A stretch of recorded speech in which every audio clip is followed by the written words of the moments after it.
I'm back. I am back. Someone missed me. Oh, jeez. The event was over yesterday. Never again am I traveling home the same day as the end of the event. I wish I could just sit by the beach and contemplate and think and process. And just be around the people that I meditated with. You know? There's always one person I pick when I go to these retreats. One person. Everything else is peripheral. and I commit myself, and we both make a commitment that we can have our personal lives.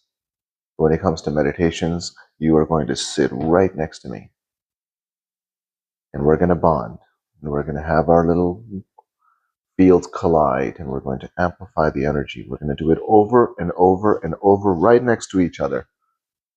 And whenever that happens, magic happens. If not on day 3, 4, 5, 6, and 7 are... So, did I even press record? I did. So, I left at 2:15. It's an hour ride to the airport. Got to the airport. Now we have about 2.5 hours before we board. My flight was delayed to Miami by 35 minutes. And that was enough for me to miss my flight from Miami to Tampa.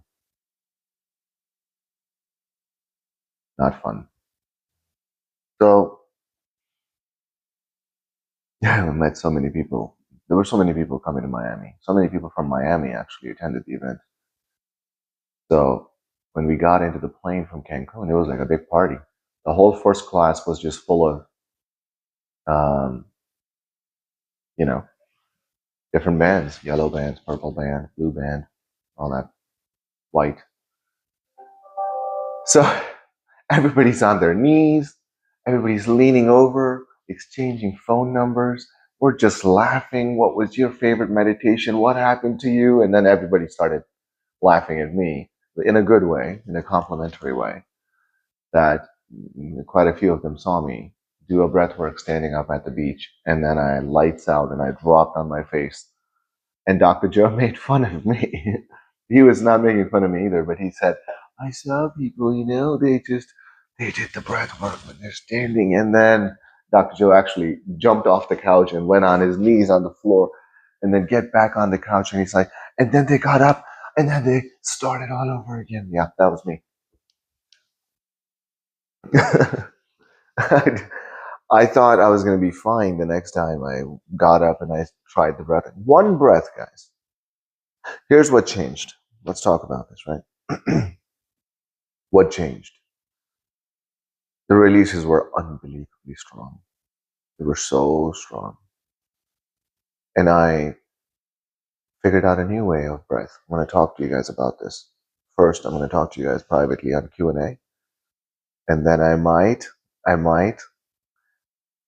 be adventurous enough to do it on camera and knock myself out in one breath. Oh, geez. That might be fun, right? Yeah.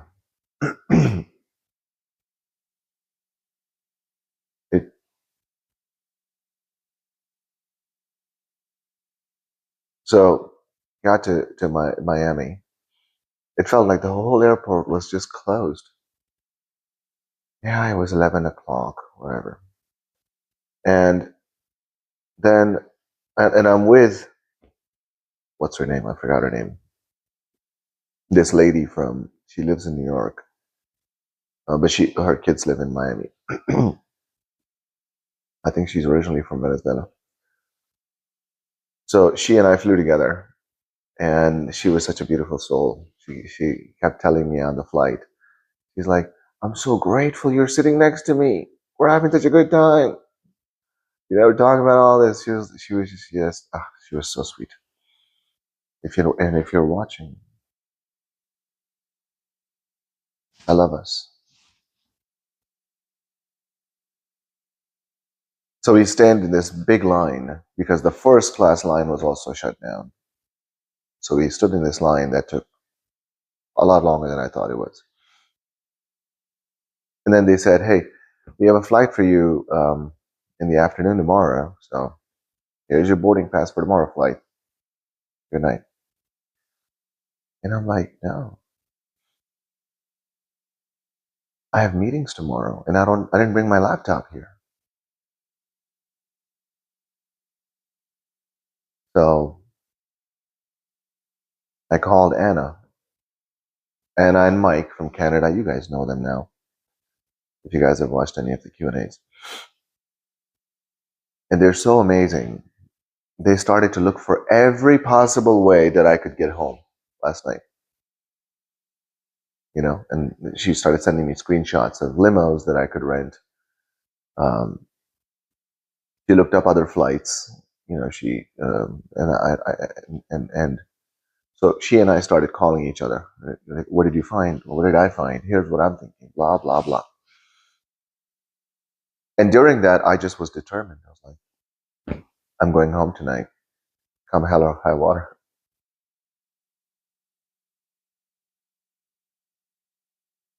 I even and while this was happening, like we started to have this conversation right after I already booked a hotel room. I booked a hotel room, got into a shuttle, got to the hotel. I'm sitting in bed in the hotel talking to Anna. And I just opened up my Uber app. I was like, would there be a crazy Uber driver right now in Miami that can drive me 5 hours home?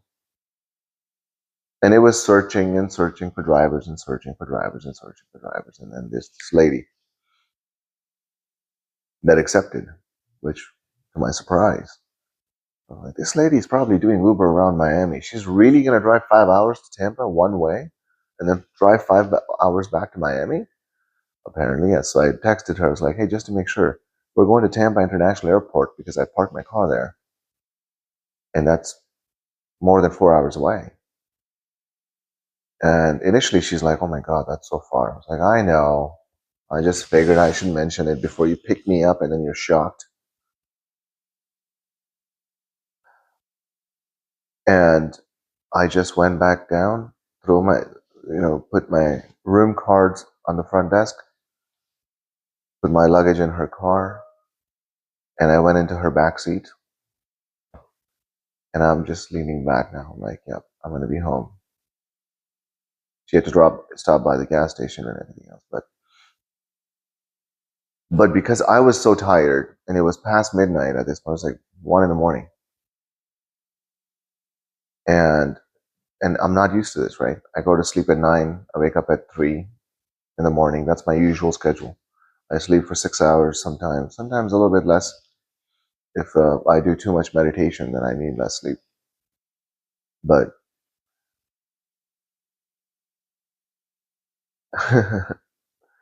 I was worried that she was going to fall asleep behind the wheel. I don't know why. And she would sometimes change lanes like this, and you know how, and I would hear the car. I'm a very light sleeper. And there were times when she would actually drive off the road, and we have these ridges on the side of the road, a little bit off the road. So when you drive over them, they just go brrr, just to wake you up, right? Safety reasons. And she did that a few times, and I would freak out, and I'm like, "What?" And she didn't know English, lucky me. And I would touch her shoulder gently. I would just do this gently, just to give her a hint. Hey, I hope you're not sleeping, because if I wanted to drive to Tampa myself, I would have rented a car. I wanted you to drive so I could fall asleep. And then at some point, I was like, you know what? Why don't I just trust her? I'm sure she doesn't want to die. I'm just going to trust her. But how do I go to sleep? And then I did something that I've been doing for 3 days now. I exhaled, pulled my stomach in, I inhaled from the top of my chest, and then I had an attention on my 7 while I squeeze my perineum, and I just sit there. 1 second, 2 seconds. I'm feeling something. 3 seconds. Oh crap! It's coming. 4, and it was lights out. I don't know if I've told you guys. You know how Dr. Joe says that he gives this one example of this one husband that didn't even do the advanced whatever, but he would watch his wife paying attention to the progressive intensive workout. I'm still tired, guys. I got home this morning at 6 a.m. Anyway, let me finish her story. So I got knocked myself out, woke up here and there. I would just pay attention to what is happening. And I would check my time. Okay, we're going to get home. We got to the airport at 5. I got home at 6 a.m. Here we are. I don't think I've slept more than 3 hours per day. Maybe 3.5 hours. I don't want to say 4 because that's too much. I don't think I slept a full 4 hours any day of the week, which is unusual. And not only is unusual, I checked my phone. And I was looking at my steps that I was taking per day. I was clocking in 22,000 steps a day, 25,000 steps for 2 days, and the rest it was like more than 20,000 steps per day.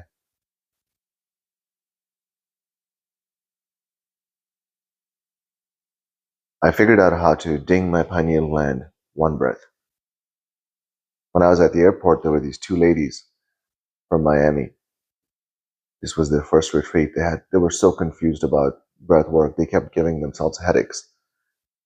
And I was like, okay, I'm going to sit between you guys. Don't let me fall.